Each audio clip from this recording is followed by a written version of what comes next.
Hello, everybody. Welcome to Bursa Malaysia's webinar that is titled The Art of Portfolio Management.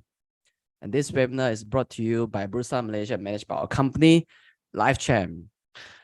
Now, the title today is The Art of Portfolio Management. As you know, portfolio management is an essential skill that every investor must learn so that we know how to reduce the risk and learn how do we build sustainable wealth in the stock market. So today we're going to delve deeper into how do we build a solid portfolio. All right. So before we begin, as usual, disclaimer: whatever is shared in this webinar is only for educational purpose. In no way that I give any recommendation for you to buy or sell any listed securities that we mentioned here. If you decide to make any investment decisions, you're 100% responsible for all your investment risks. Now, allow me to briefly introduce our speaker today. She began her career at RHB Investment Bank. She has spent more than 9 years in the financial services industry while obtaining a dual license, which is specializing mainly in the listed derivative and equities market. With over 6 years of experience and not less than 80 training sessions conducted, she has done an audience count of reaching more than 500 people. She regularly attends AGMs and company visits for different listed companies to keep her clients informed about the latest update during her sharing sessions. And she graduated with a bachelor's degree in banking and finance from Sheffield Hallam University. She's none other than Miss Tang Wai Yin. Hello, Wai Yin. How are you today? Oh, hi. Can you just hear my voice? Yes, we can hear you. Okay, so I need to share my screen, right? Yes, that's right.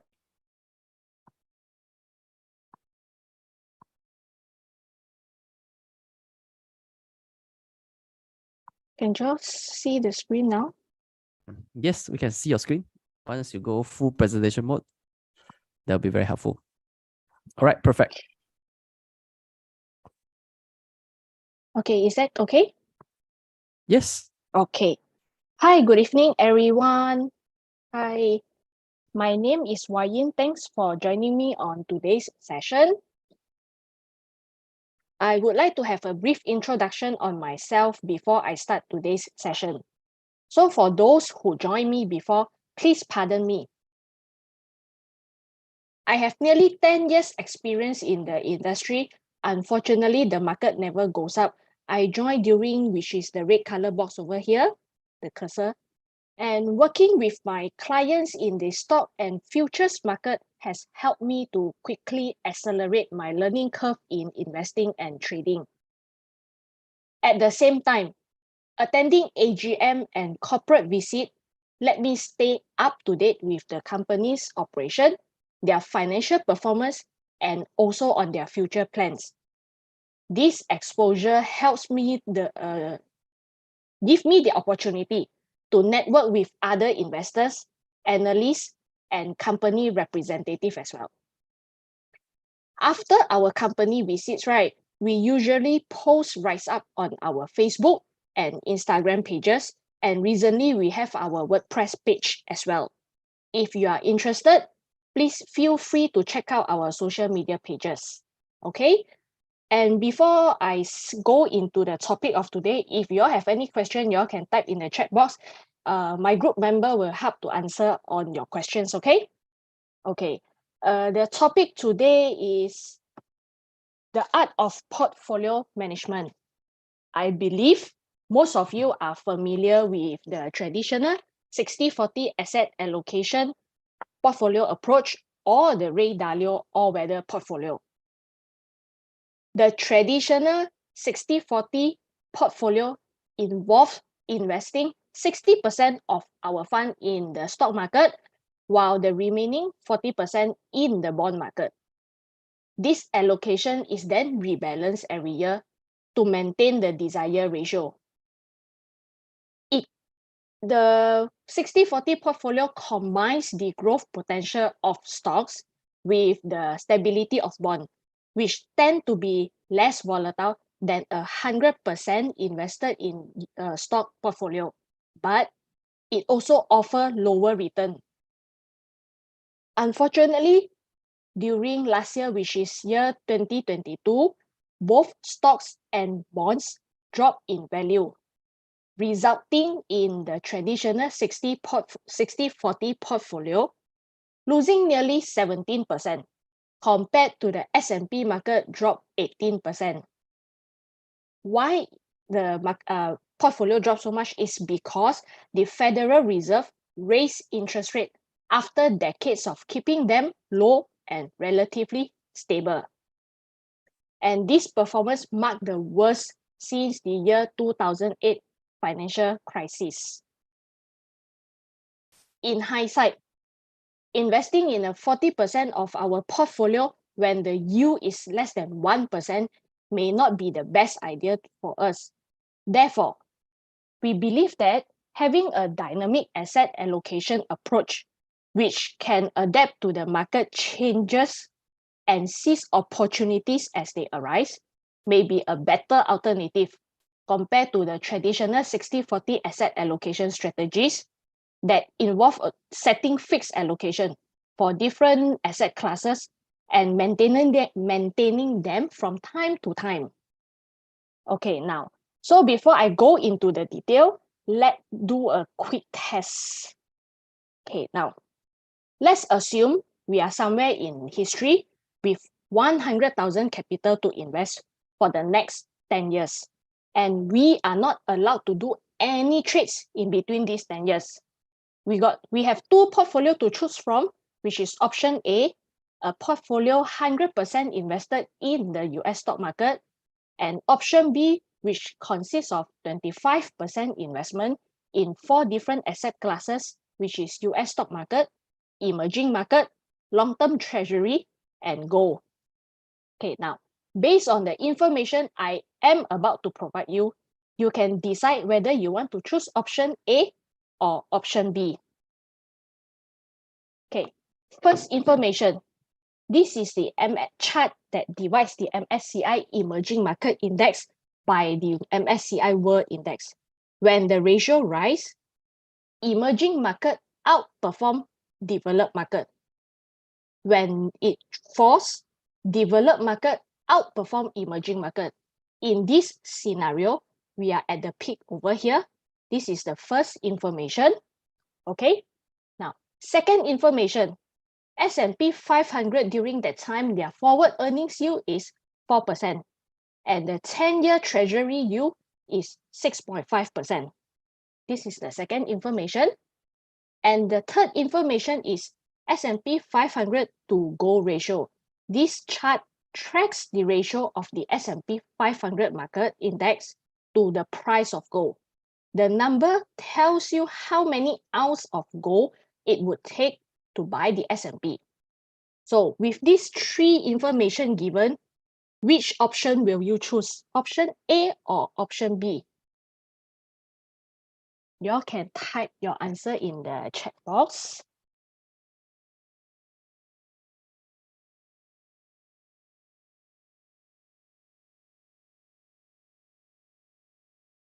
Okay. I think most of you choose B. Okay, now we move on to the second scenario. It's the same chart. This time, the year we are currently at, which is the bottom over here, when the developed market outperformed the emerging market. This is the first information on the second scenario. And the second information is S&P 500 forward earnings yield is at 7.5%, and the 10-year treasury yield is at 3.8%. Okay, and the third information, S&P 500 to gold ratio is currently ranging around 1 ounces here. Okay, so with the second scenario, which option will you choose?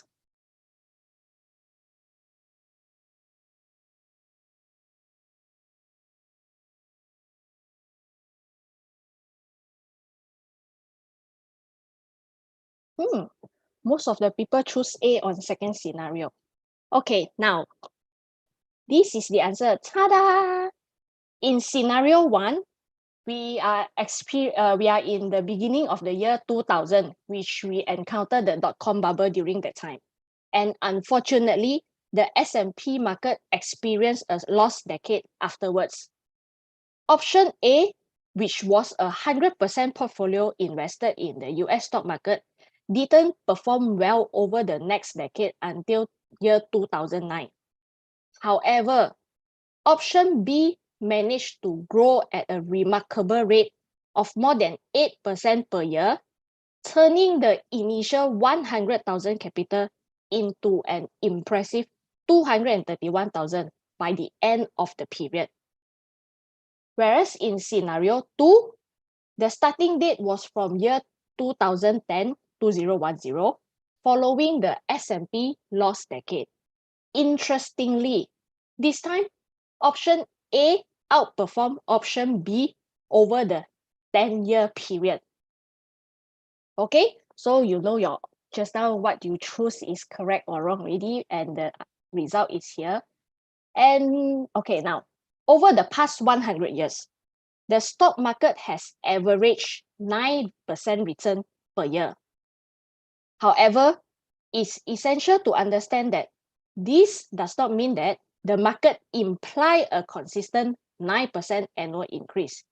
In reality, there have been periods when the stock market generates no return for the entire decade. Okay? Although passive investment has become increasingly popular, thanks to the famous investors like Warren Buffett and Jack Bogle, there are times such as during the lost decade when the stock market underperformed. Investors may feel frustrated, lost faith, become tense. All this will cause the investors to abandon their strategies. During hard time like this, having a diversified portfolio with uncorrelated assets can definitely help smooth our investing journey. That's why this is the topic we are in today. Okay. With a long history of wealth creation, historical data has shown that stocks have outperforming other asset classes over the past 200 years, which is the blue color line over here, by taking a 20-year rolling approach. Even the worst 20-year period, which is over here, the market still delivered a real return of 2.35% per year during 1960 to 1979. And the best 20-year period has a stunning return, which is over here, stunning return of 13.35% per year, which is during 1980 to 1999. And with as little patience and the right strategy for compounding to work its magic, we could one day be living off the dividend from our portfolio. Okay, stocks always crash. Compared to other investment classes, all of us know that stocks are famous for their volatility. They can soar to a new heights in the short term, but they can also take a nosedive just as quickly. And here's the thing, stock market crashes and we have bear markets, we have corrections, and they are just part of the game. In fact, the market has seen 26 bear markets since 1928. That's when the stock market drops 20% from its peak. And then what about a correction? It's when the value of stocks has dropped at least 10%. And you know what? It happens 50% of the time. And during a typical bear market, stocks lose an average of 36% of their value. And it takes approximately 9.6 months or 289 days for the market to recover. In fact, over the last 5 years, there have been 3 bear markets. To be honest, stock market downturns, corrections, and panics can be painful and difficult for us to endure. And then predicting the next bear market is impossible. But don't be discouraged. History shows us that even after major events like World War, recession, market will eventually recover. the most amazing thing is, even though the market has experienced crashes, recession, and correction, stocks have been qualified as the best performing asset classes and a great way for individuals to build wealth over the long term. Okay, this is the S&P chart by decade. On average, the market has delivered a return of 175% per decade, while the average yearly return has been around 9%. Remarkably, during the challenging decades of the 1930, 1970, and year 2000, certain other asset classes outperformed the S&P, which is this emerging market, treasury, and gold, providing valuable opportunities to the investors. After a period of great success in the US stock market, challenging decades tend to follow. Therefore, when the market is expensive or experiences a super bull run, maintaining a diversified portfolio become important to us, even if we happen to be wrong, as seen in the scenario 2 for option B just now. A well-diversified portfolio can still yield a decent return. Unfortunately, obtaining historical data on the Malaysia stock market is challenging, and I was only able to access data since 1970 from Credit Suisse latest investment return yearbook. After adjusting for inflation, the average annual return for the Malaysian stock market is at 6.3%. Okay. As always, we believe that we can grow our wealth one investment at a time by following these 3 key principles, which is focus on high quality businesses, invest regularly, and build a diversified portfolio. We believe that over time, business performance, which is earning growth and dividend, drives the share price. On the chart over here, the yellow and the orange area represents the earning growth and dividend, while the pink area, the small pink area over here, illustrate the change in valuation. However, it is important to understand that in the short run, business performance and investors' sentiment may not always align. Within each individual year, even a good business with good fundamentals, it can be overshadowed by contrasting market sentiment. The longer the investment horizon, the more likely that the business performance will drive the stock's return rather than the market-driven changes. As a result, we actively seek out businesses with potential for sustained revenue and earnings growth over the long term. We look for exceptional businesses worldwide that share these characteristics, which is scalability, growing industry, market leader, sustainable competitive advantage, strong management, solid financial position, strong cash flow, and lastly, high return on capital. Okay. Now, we are in the MSCI World Quality Index, which is the blue color line over here. According to MSCI, the quality factor aims to reflect the performance of companies with durable business model and sustainable competitive advantages. MSCI achieved this by targeting companies that tend to have high ROE, stable earnings, strong balance sheet with low gearings. Institutional investors will consider quality for additional sources of return or for diversification purpose. And then quality has also traditionally served as a defensive factor when a fight to quality occurs. Okay. Now, this is the MSCI China ETF. Despite China being the second largest economy with impressive GDP growth over the past decade, but the performance of the China stock market has not been favorable to investors during the same period. And during the same period, suppose we invested in Tencent, a company that has seen its earning growth at an impressive rate of 30% per year, which is over here. You can see EPS here, yearly CAGR 30%. Despite a significant value drop of 67%, or more than a 10% annual decrease, which is here from 40 something drop to 15 times now, the stock price still managed to achieve a return of 18% per year, which is over here, share price. This highlights the importance of focusing on the business fundamental, even if our valuation assumption were wrong. A long-term investment in a company like Tencent that can compound its earnings can still generate decent return. Okay, next.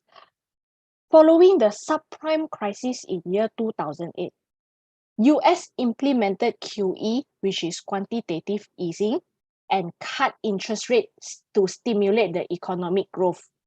During this time, despite MACD growing its earnings at an average rate of 5% per year, which is here, CAGR 5%, the stock's valuation doubled, which is from 17 to over 30 over here. As a result, the share price was able to compound at a remarkable rate of over 10% per year, which is over here. This serves as an example. Even with relatively moderate earnings growth, it shows how favorable market condition and valuation adjustment can significantly impact a stock's performance. Whether MACD valuation will continue to increase over the next decade, well, only time will know. Now, Apple. Investing in stocks like Apple, where both earnings growth and valuation expansions occur simultaneously. It is the best scenario to us. During this period, Apple's stock price went up 28% per year, which is over here. Even if there were no changes in its valuation, Apple stock price could still potentially grow at 16% per year, which means if this is unchanged, we still have a 16% growth per year over here, solely driven by its earnings growth. Now, imagine we are somewhere in history between 1920 to 1979 and get to invest in the stock market for the next 40 years. And we are not allowed to make any trades in between. Would you rather choose option 1, DCA, which is dollar cost averaging? In this case, I will use DCA. Invest $100 every month for all 40 years, or buy the dip, which is BTD, save $100 each month and wait for a market correction. In this scenario, we will know exactly when the market is at bottom between any two all-time high. Okay. According to these studies, DCA beats BTD over 70% of the time. BTD missing the bottom by just 2 months lead to underperforming DCA 97% of the time. BTD outperformed DCA when big correction happened earlier in the time period, which is during 1928 to 1957.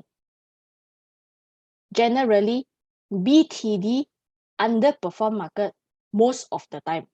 The reason why BTD underperform is corrections, especially the larger ones, are rare. Without the dips to buy, we will be sitting on cash, which is not a good way to grow our wealth. Right? Okay. Now, in order to build a diversified portfolio, how many stocks should be included in our portfolio to achieve effective diversification. Studies indicate that investors should have 20 different stocks in their portfolio. Investing in 20 glove stocks or bank stocks is not diversification, yeah? And this investment should be diversified based on geographical location, industry, and risk profile of each company. The marginal effect decreases after owning 10 to 15 different stocks. On top of that, we control our risk by excluding riskier stocks and industries from the beginning. We invest only in company with solid financial position and put together a group of high quality businesses from different industries.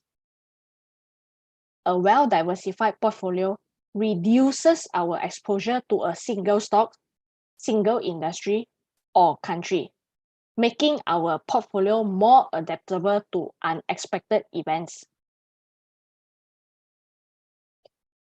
While a fully invested portfolio, which is the blue color line here, 100% fully invested portfolio, tends to generate better return than a 60-40 traditional portfolio approach, the red color line over here. It is also more vulnerable to drawdowns and losses. You see, the red color line drop lesser than the blue color line. Blue color line is the fully invested portfolio. Holding a large percentage of the portfolio in bonds during period of low interest rate or significant stock market drawdown may not be a good idea or strategy to us. Therefore, we believe that a dynamic asset allocation strategy should take in valuation, timing, and market condition into consideration. Having an allocation model that allows us to increase equity exposure when the market conditions are favorable to us could be a better strategy. Our ultimate goal is to have our entire portfolio invested in stocks. However, we understand that not every time is the ideal time for us to start with a fully invested portfolio, stock portfolio. Once we have decided on our desired allocation to stocks, the remaining portion of the portfolio should be diversified with assets that have low or no correlation to the stocks market. Example of uncorrelated assets include cash, treasury, corporate bonds, gold, commodity, emerging market versus developed market equity, and last one, real estate. Although these assets are not correlated, there are some time when they may move in the same direction under specific market condition. For example, during year 2022, which is last year, both stocks and bonds dropped, and in year 2008, emerging and developed market, along with their commodities and real estates, experienced a simultaneous decline. Now, first one, cash. We certainly know that this is an uncorrelated asset. While for treasuries, also known as government bond, and the stock market typically exhibit low correlations. They are considered as a safe haven asset as the probability of default by the US government is very low, making investors actively seek out treasuries bond during market uncertainty or economic instability. For example, during crisis period like year 2020, 2008, and year 2000, as well as older days in the 1930, 1970, and 2000s decade, treasury bonds generate better return than stocks. Therefore, including treasuries in our portfolio when the yield is reasonable can be a strategic move to enhance diversification and manage risk. At the same time, it providing us with a valuable assets that perform differently from the stock market under various economic conditions. Okay. Investors commonly perceive gold as a safe haven during periods of market instability. During times of crisis, gold tends to outperform the stock market, making it an attractive hedge against potential losses in a portfolio. Interestingly, gold 12 months correlation with the S&P 500 market over the past 45 years averages around 0, indicating its diversification potential. While the year 2010, which is 2010, proved to be a challenging decade for emerging markets, including Malaysia, experiencing their worst performance since the 1930s with a return of 49% compared to the impressive 255% of the S&P 500 market.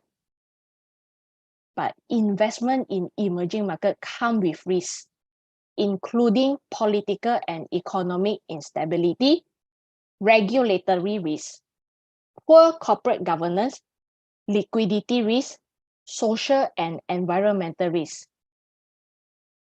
Since earnings growth fuels share price appreciation over time, a key factor behind why the emerging market underperformance is because the uninspiring earnings growth in emerging market over the past decade. However, when we look at the data in the past 100 years, emerging markets have had their moments of outperformance, notably in the 1930, 1970, and year 2000 when the S&P 500 market struggled. We come to minimum allocation. The minimum allocation in stocks depends on various factors, including an individual risk tolerance, investment goal, time horizon, and current market conditions. Generally, investors should have at least a small allocation to stocks, even if they have a conservative risk appetite. A common rule of thumb is the 100 minus age rule, where an investors subtract their age from 100 to determine the percentage of their portfolio that should be allocated to stocks. For example, a 30-year-old investors would allocate around 70% of their portfolio to stocks, which is we use 100 minus 30-year-old, while a 60-year-old investors would allocate around 40% to stocks. Now, let's take the EPF as an example. Despite EPF being a conservative pension fund, the EPF allocates more than 40% of its portfolio to the stock market. Therefore, we believe that a minimum allocation of 40% in stocks can be suitable starting point for conservative investors. Okay, so far so good. Now we are going into price versus fair value. As investors, we want to purchase a stock when it's trading below its intrinsic value, right? However, the biggest investing regret for many of us is missing out on a great stocks because we thought it was overvalued. Take Nvidia, for example, a true shining star this year. With a fair value estimate from Morningstar analysts, according to the estimate, Nvidia was considered overvalued more than 90% of the time. The red color is the fair value, the black color is the price. Imagine if we miss out on a stock like Nvidia that has surged more than 10 times because it was overvalued, can be disheartening. Even during its year 2022 market bottom, even we buy at here, the bottom here, NVIDIA was still 50% more expensive than its peak, which is here in year 2018. But at least we still have a chance to invest in this share in year 2022, which is last year, if we follow this valuation model. Then what about stocks like Hermes, which often perceived as overvalued? I believe many of us has experienced missing out on great stocks because they are overvalued, while the one we invested in, hoping it as an undervalued gems, didn't perform as well as expected. For example, like Alibaba. From these examples, we understand that the concept of minimum allocation become crucial in this kind of situation. When we come across a truly exceptional business that appears expensive, we can still allocate a minimum portion of our portfolio to the stocks. By doing so, we ensure that we don't miss out on investing in a great company like Hermes and NVIDIA. Okay.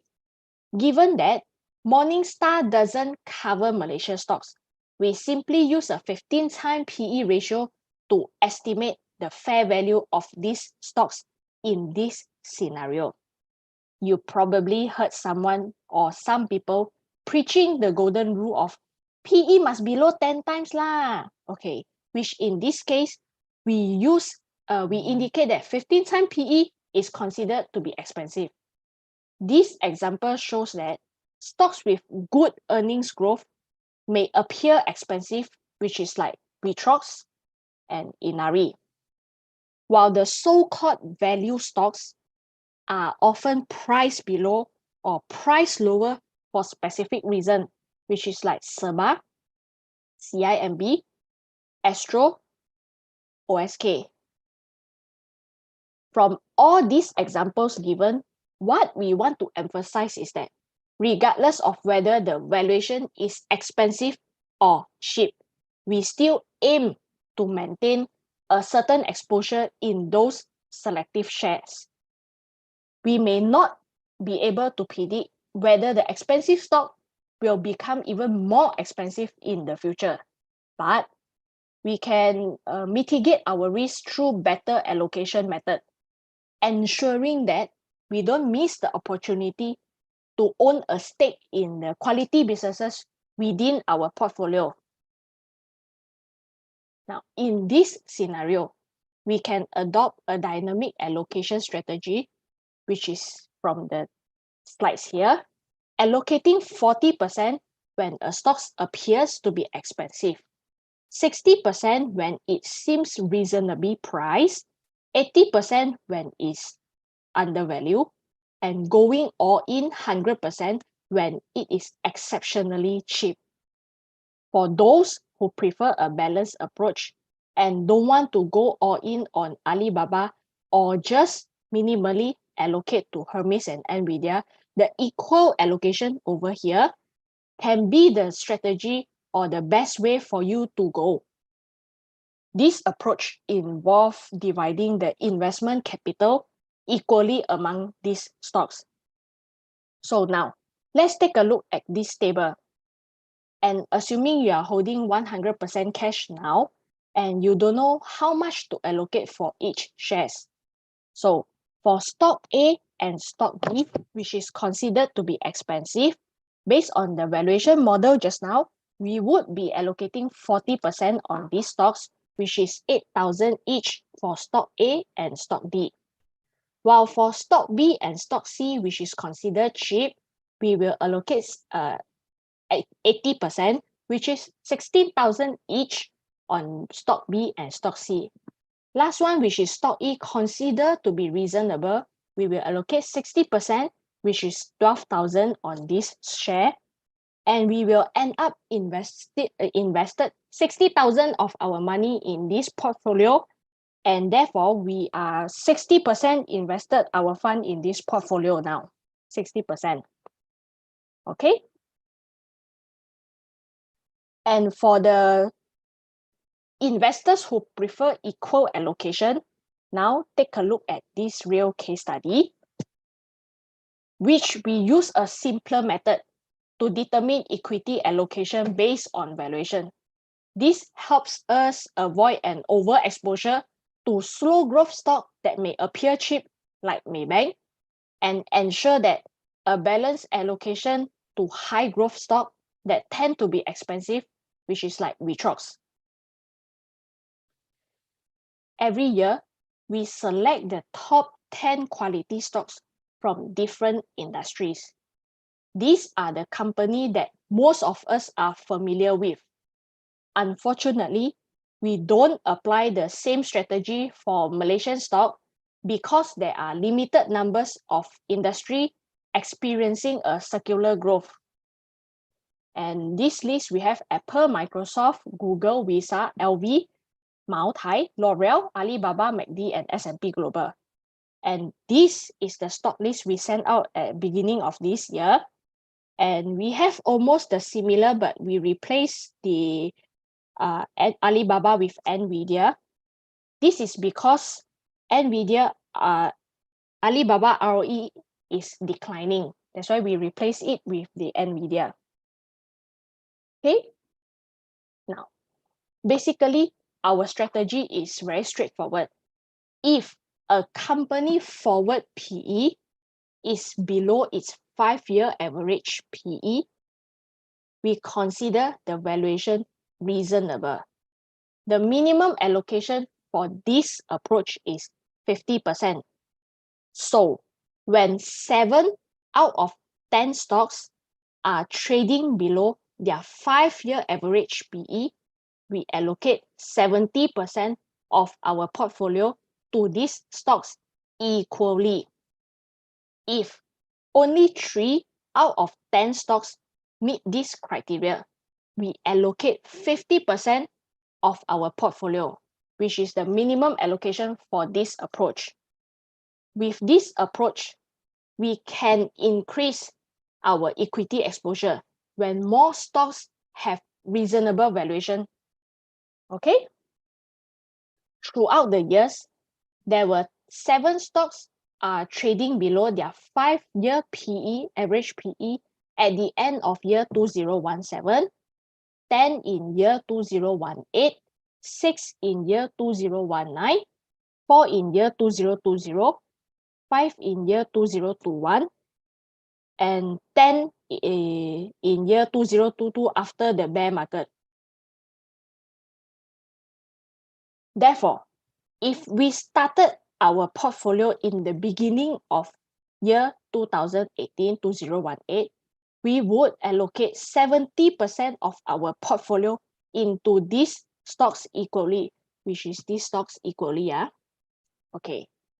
If we start our portfolio in the beginning of year 2022, we would allocate only 50% of our portfolio into these stocks. Now, with the right strategy, a fully invested portfolio always outperform, which is here, 100% invested here, the column over here. However, by only allocating 50% of our portfolio in year 2022, which is over here, we experience a significant lower drawdown compared to the fully invested portfolio and overall market. Okay, now, next. For investors who fully rely on technical indicator to identify good entry points to increase the allocation in the stock market when it is oversold could be a strategy. Indicator like stochastic or RSI are popular technical indicator for generating overbought and oversold signals. Traditionally, for stochastic reading over 80 are considered in the overbought range, and reading under 20 are considered oversold. For RSI, reading over 70 are considered in the overbought range, and reading under 30 are considered oversold, which is in this chart, we indicated that overbought and oversold. In this scenario, using oversold and overbought indicator to time the market seems like a perfect strategy. Unfortunately, when the market is in a strong trend, this indicator may stay in the overbought or oversold region for a long period of time, which is here, you see, here. I recall a specific example when our founder sold these stocks when it was overbought. He can only witness this share surge by a few 100% within a few months. Okay, now theoretically, in a sideways market, the signals generated by the oversold and overbought indicator are highly accurate. However, as the market trends upward, the reliability of the overbought signal reduces, and when the market trends downward, the oversold signal becomes less reliable. Given the market's tendency to rise in the long run, means market up in the long run, we believe that focusing on the oversold signal while ignoring the overbought signal could generate better results. By using this approach, we aim to capture the potential buying opportunity during bear market or market correction. Taking the monthly chart, for example, which is this, over the past 100 years, there were only 6 instances of oversold signal for the RSI, which is during year 2008, which is here, year 2000, 1974, which is here, 1942, 1938, and 1932. This approach successfully timed the market bottom on all 6 occasions, making it a highly promising method for us to enhance our portfolio return. The KLCI index monthly chart show oversold condition in year 2020, year 2008, and definitely on the 1997, presenting excellent entry point for investors to increase their equity exposure. Now, zooming into a weekly chart, in this scenario, the FBM small cap index provides more frequent oversold opportunity compared to the monthly chart just now. While the probability of precisely timing the bottom might be lower with this approach, it offers us more chances to identify potential entry points. Furthermore, if we mistakenly invested during the wrong market bottom, such as the one in April 2018, which is the blue color arrow over here, even though the overall market has only experienced slight growth since then, which is the small rebound, the swing over here, selecting the right individual stock could still lead to significant return. Like Vitrox, during the same period of time, they generated more than 200% return, and like Apex Healthcare, it have more than 150% return. On the other hand, if we made a stock purchase during market bottom in March 2020 during the COVID pandemic, which is the blue color arrow over here, but chose the wrong stock, despite the market trading higher, it could still result in negative return, which is like this.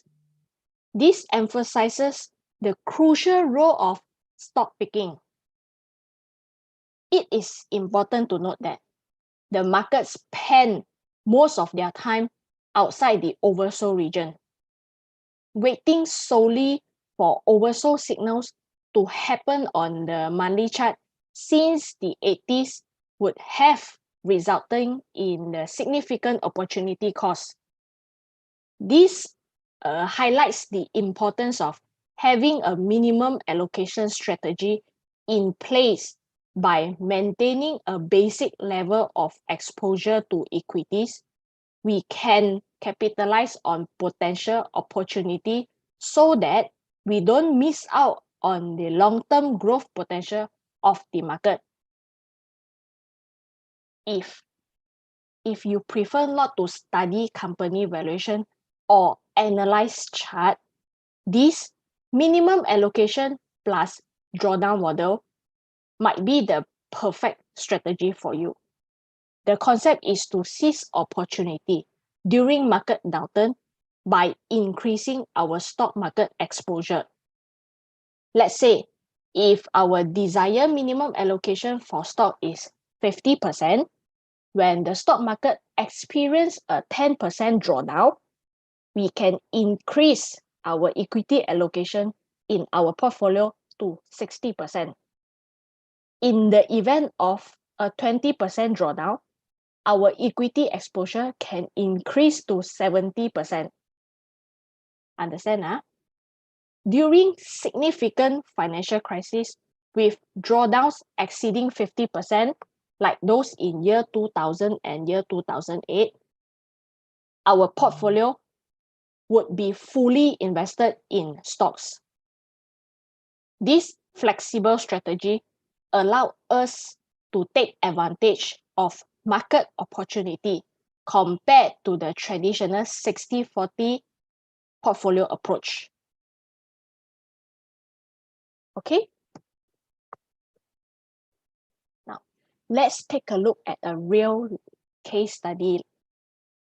Unfortunately, in the beginning of year 2022, which is last year, right before the start of a bear market, one of our clients gave us a lump sum to invest. Starting this portfolio at an unfortunate time, with markets trading near their peaks, certainly presenting a daunting challenge, which is the red color arrow over here. This is the time when our client gives us the lump sum of money. We have to take the challenges from geopolitical tension fueled by Russia-Ukraine war to rising global inflation, higher energy and raw material prices, rapid interest rate hikes, banking crisis, US debt ceiling risk, and the impending recession risk. There has been no shortage of negative news during last year. Given these circumstances, you all might assume that the portfolio would have suffered a substantial drawdown by now. The maximum drawdown of this portfolio reached 18% in October 2022, which is last year over here. But since then, it has recovered and now has a return of more than 15% since its inception. After understanding the client's risk profile, we only invested 50% of the portfolio in high-quality businesses. As the market continued to decline, we increased our investment to more than 70% of the portfolio. Despite the market not fully recovering, our portfolio still managed to achieve a return of over 15%. This better performance was partly due to stock picking and the focus on risk management, which limited our portfolio drawdown to 18%, while the market dropped nearly 30% last year. During the same period, some hot stocks or funds like Katie Wood Up Fund dropped more than 70%. I believe you all know who is Katie Wood. Now, if we had invested all our money at the beginning since the inception, the return today would definitely be higher. But the portfolio could have suffered a decline which is more than 30%, leading to potential panic or withdrawal from the client.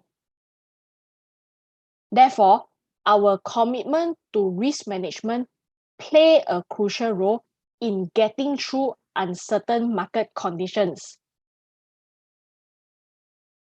While external factors may create market volatility, and uncertainty as well. Thus, having a well-constructed portfolio with high-quality businesses has the potential to not only weather the storm, but may also lead to favorable outcomes that outperform market averages as well as other investment funds over the long run. Now, here is the latest emerging versus developed market ratio. Currently standing at 0.34, which is here. The US, with its significant 70% weightage in the MSCI World Index, has been performing remarkably well since year 2009, while the MSCI emerging market have been underperforming during the same period. This is the latest treasury yield, on the other hand, has risen following the rapid rate hike by the Federal Reserve. The period of low interest rate environment since 2009 has contributed to the stock market's strong performance here and the expansion of valuation. For example, stock like MACD and Apple in the example just now. Finally, an interesting observation is that during market bubbles and before the recession, the S&P to gold ratio tends to surpass its previous peak, which is here, dot-com bubble here. The ratio is higher than the previous one. So the next time when this ratio reaches a new high, it could be a sign that we could be careful with our investment approach. So currently the ratio is at here, still a far way to go, but we need to observe on this. Okay, now, so this is the last slides of my presentation today, and I will end my presentation over here. Thank you, everyone. All right, thank you so much, Wai Ying, for sharing with us the art of portfolio management. So if you have any question to ask our speaker today, you may write them in the Q&A box, okay? So write them in the Q&A box so we can address your question accordingly.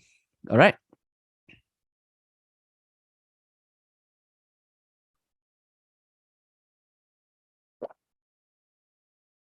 Yep, so write your question in the Q&A box, yeah? So Wai Ying, how do we buy Malaysian government securities? You can buy from bank, through bank. All right. Is there any minimum criteria? I don't think so.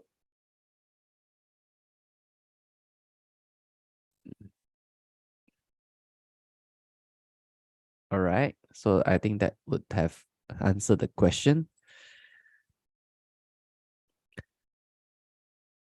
How do we know if this is a quality stocks besides assessing the return on equities?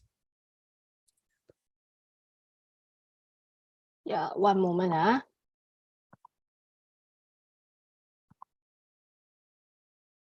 Quality stocks beside ROE. Yep. Stability with their financial health, health and growth. For example, few criteria. Like just now, we have the characteristic slides over here. Let me come back to you.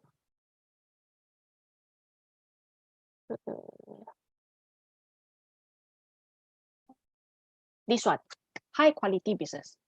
This is the criteria.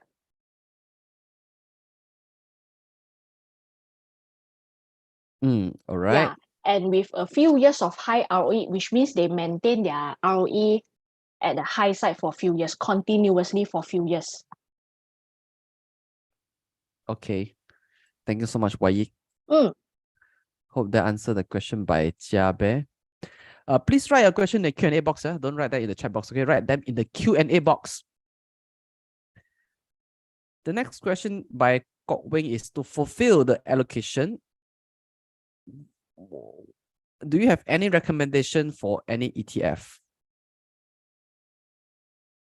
Recommendation for any ETF? What kind of ETF you are looking at? Because there are many ETF available.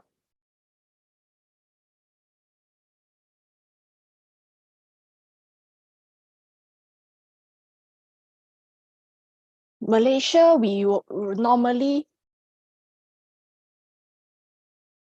I think the clarifying statement is that to fulfill the stock, bond, and gold allocation.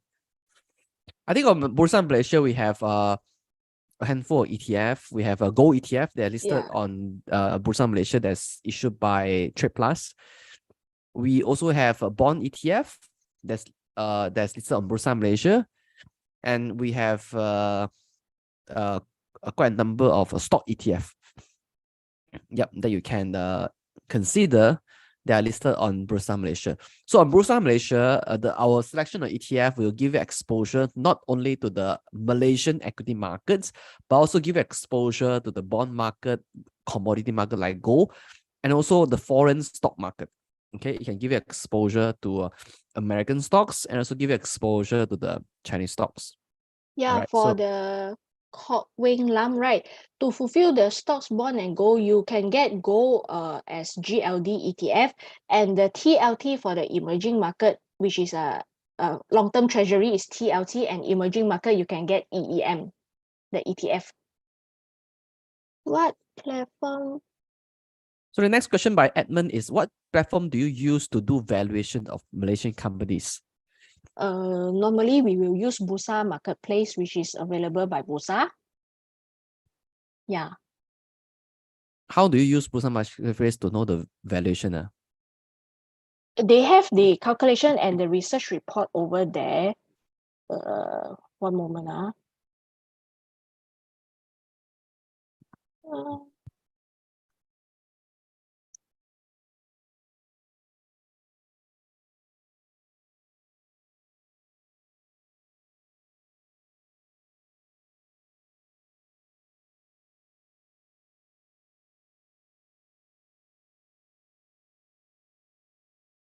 Oh,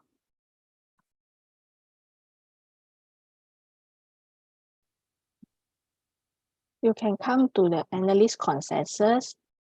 Are you showing us the screen? Yeah, one more. Oh, sorry. Yeah, I'm not seeing your screen yet. Okay, sorry. Share screen, please. Yeah, you can come to Bursa Anywhere, and then you just search the company you want, which is this. In this case, I will take Retrox, and then you go all the way down to research, and then you can click on this, the first report, then you download. They have all the information available over here. One moment. So this is available on Bursa Marketplace. Yes, correct.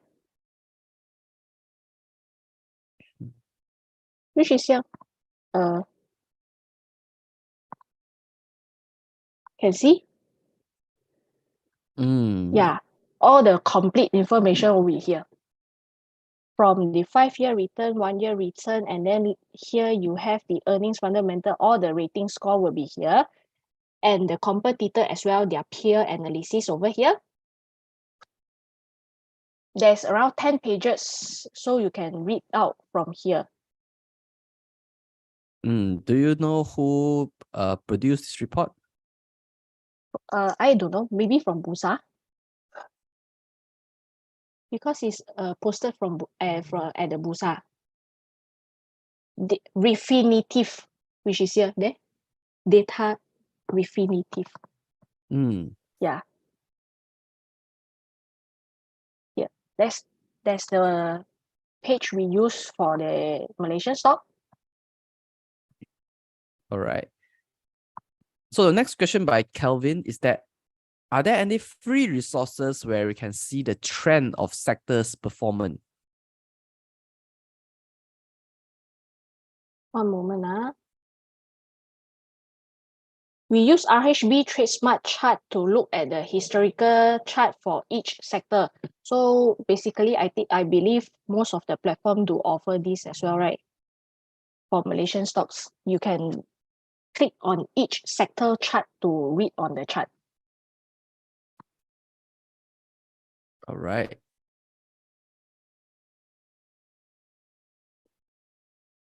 So I meant ask, do you have any good books that you can recommend that we can read on this portfolio topic? Which is the Pioneering Portfolio Management by David Swenson. Okay. Yeah. So you like the book? Okay lah.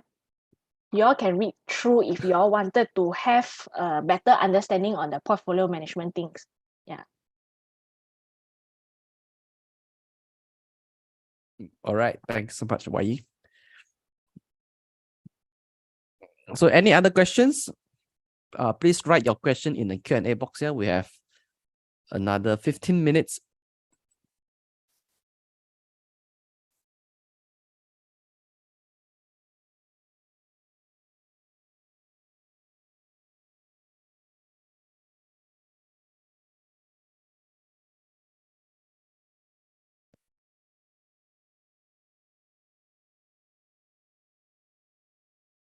Maybe you can, since while we're waiting for question, right? Maybe you can show us how do RHP trade smart, how do you look at RHP trade smart for the sectoral performance? Yeah, one moment.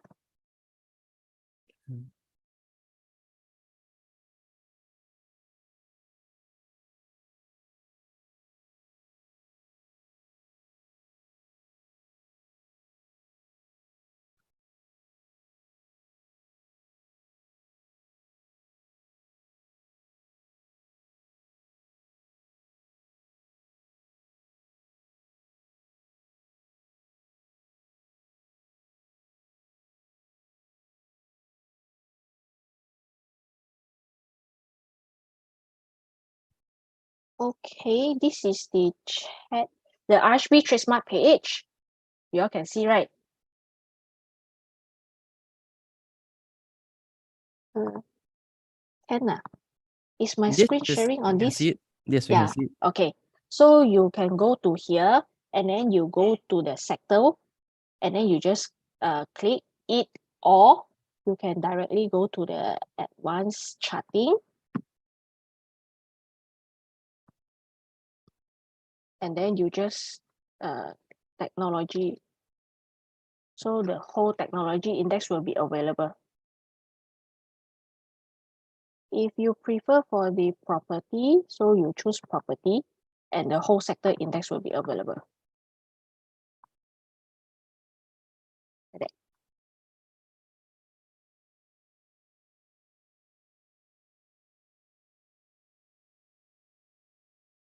All right. I think Kevin said very helpful. Okay. Mm. So the next question by Kok Wing is that those exchange traded funds listed on Bursa Malaysia are too illiquid to buy and sell. Do you know any active one? So what do you think about this? Then I think Bursa ETF need your support to make it become more active, because seldom there is not much people buying Malaysia ETF yet for now. If Yeah, I may add on to this question, Kok Wing, to buy ETF, right? There are always market makers. So liquidity should not be a big issue because there are always market makers who are making the market for the exchange traded funds. They are listed on Bursa Malaysia. Even though from the charts you see that there is little volume, the volume may not meet your expectation. However, there are always liquidity in the market. There are always bid and ask, and there are lots that are queuing at the bid and ask, waiting to match your order. Okay, so even though it may seem that the volume is low, but liquidity is always there. Okay, so there are market makers who will always sell it to you and also buy from you when you want to sell. So it is not to worry about liquidity lah. Okay, buying stocks is different because buying stock, the seller will queue at the market is based on the supply and demand.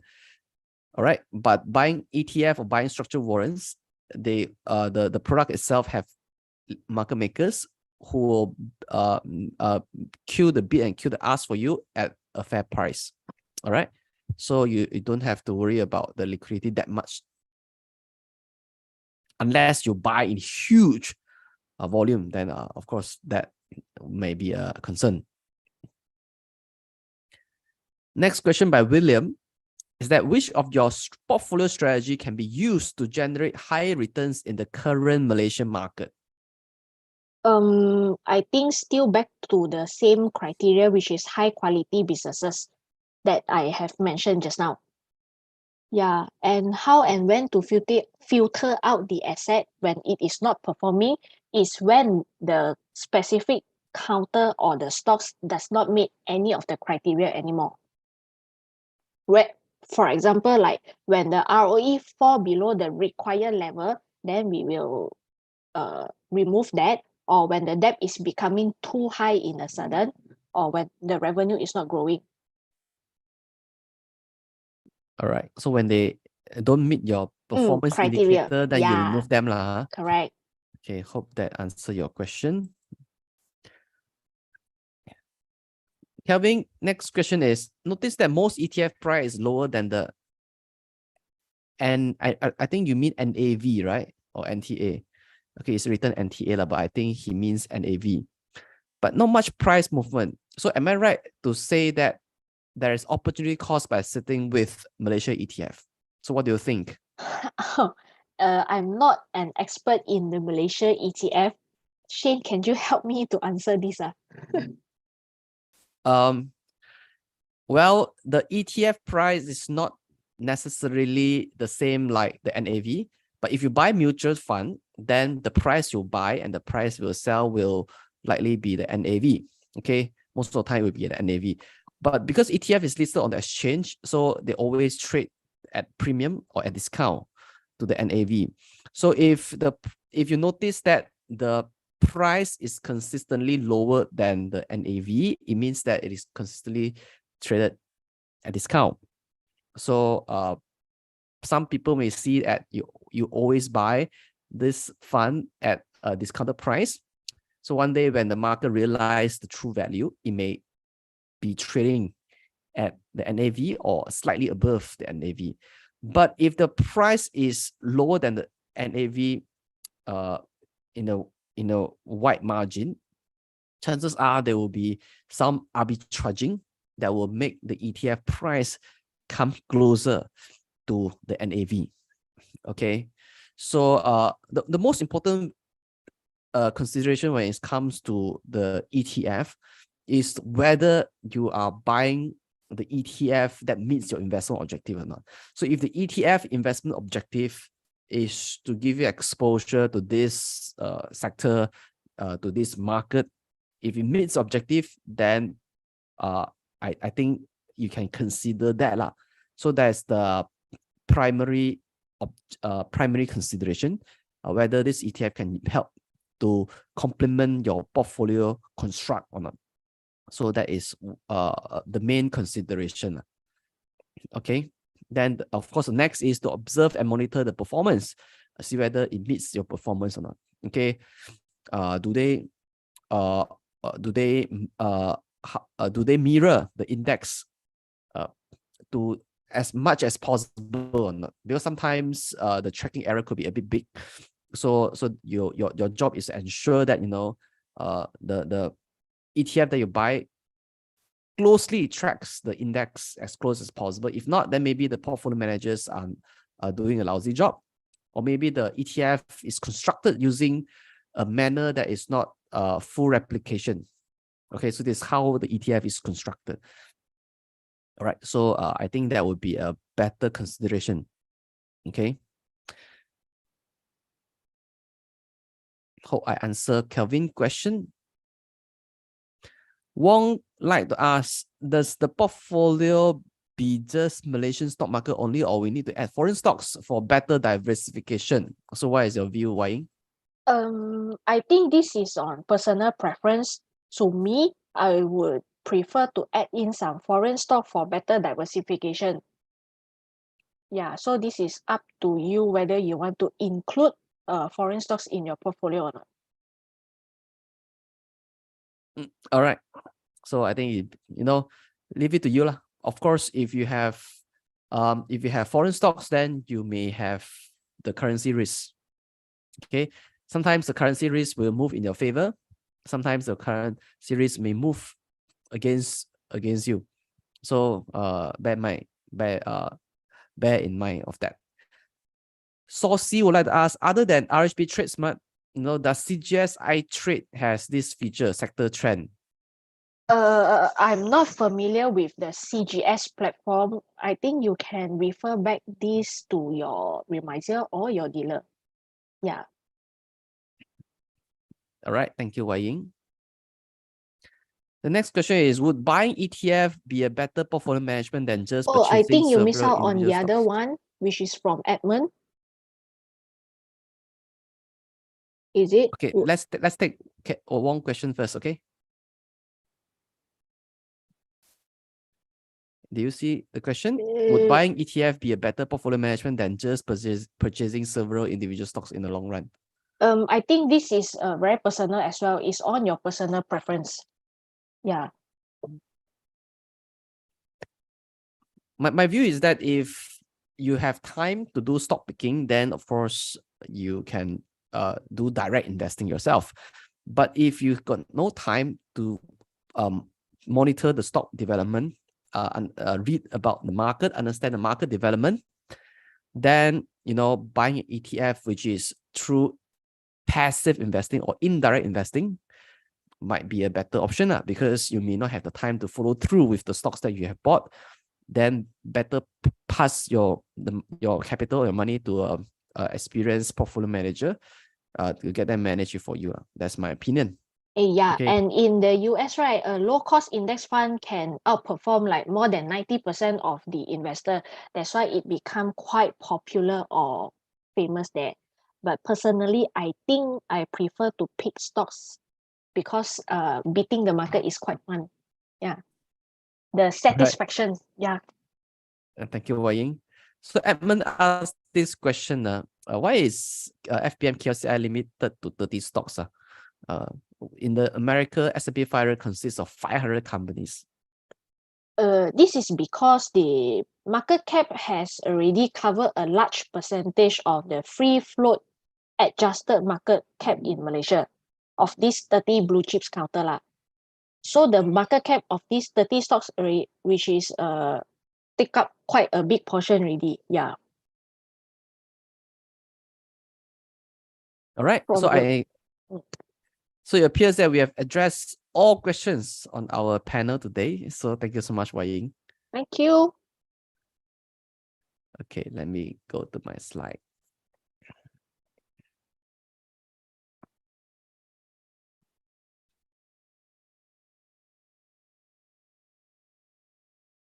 So ladies and gentlemen, you just heard from Miss Tang Wai Ying, who is dual licensed advisor with RHB Investment Bank. So thank you so much, Wai Ying. Thank you.